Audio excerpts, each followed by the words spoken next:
नमस्कार दोस्तों, क्या आप जानते हैं कि महादेव की नगरी काशी की यात्रा तब तक अधूरी मानी जाती है जब तक आप गंगा पार व्यास काशी के दर्शन नहीं कर लेते। लेकिन ऐसा क्यों है? क्यों महर्षि वेदव्यास जी को मुख्य काशी छोड़कर गंगा के उस पार जाना पड़ा? और क्या है इसके पीछे का वो अनोखा श्राप? आइए जानते हैं आज की इस वीडियो में।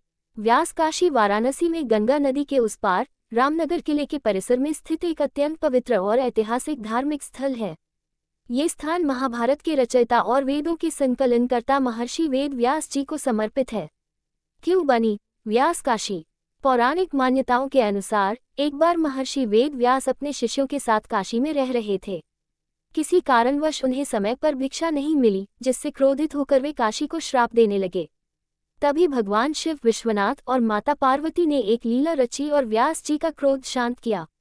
चूंकि व्यास जी ने क्रोध में आकर काशी के प्रति अप्रिय वचन कहे थे, इसलिए भगवान शिव ने उन्हें मुख्य काशी नदी के इस पार में रहने से मना कर दिया। भगवान शिव की आज्ञा पाकर व्यास जी ने गंगा पार जाकर अपना आश्रम स्थापित किया और वहीं रहने लगे। इसी कारण इस स्थान का नाम व्यास काशी पड़ा।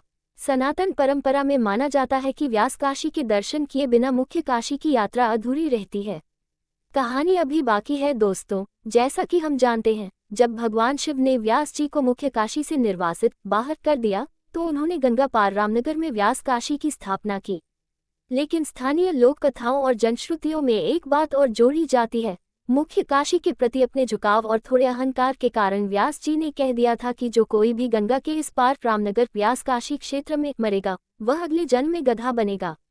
इसी वजह से लंबे समय तक लोग रामनगर और उसके आसपास के इलाकों में अंतिम समय बिताने या अंतिम संस्कार करने से कतराते थे। लोक कथाओं के अनुसार जब व्यास जी को अपनी भूल का एहसास हुआ और वे शांत हुए, तो उन्होंने इस श्राप या दोष के प्रभाव को कम करने का एक उपाय निकाला। उन्होंने व्यास काशी से थोड़ी दूर एक स्थान पर यज्ञ और तपस्या की। इस पवित्र तपस्या के कारण उस भूमि को दोषमुक्त माना गया।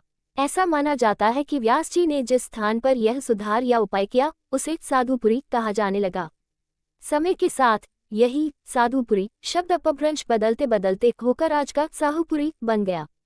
और यही है एक विशाल शिवलिंग जिसकी पूजा स्वयं व्यास जी किया करते थे। ऐसा माना जाता है कि यह शिवलिंग प्रति वर्ष एक जौ के दाने के बराबर बढ़ जाता है। तो दोस्तों, ये थी महादेव और महर्षि वेदव्यास के प्रेम, न्याय और न्याय के बाद आए सुधार की अद्भुत कहानी।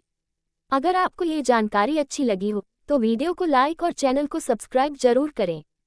कमेंट में लिखना न भूलें। हर हर महादेव।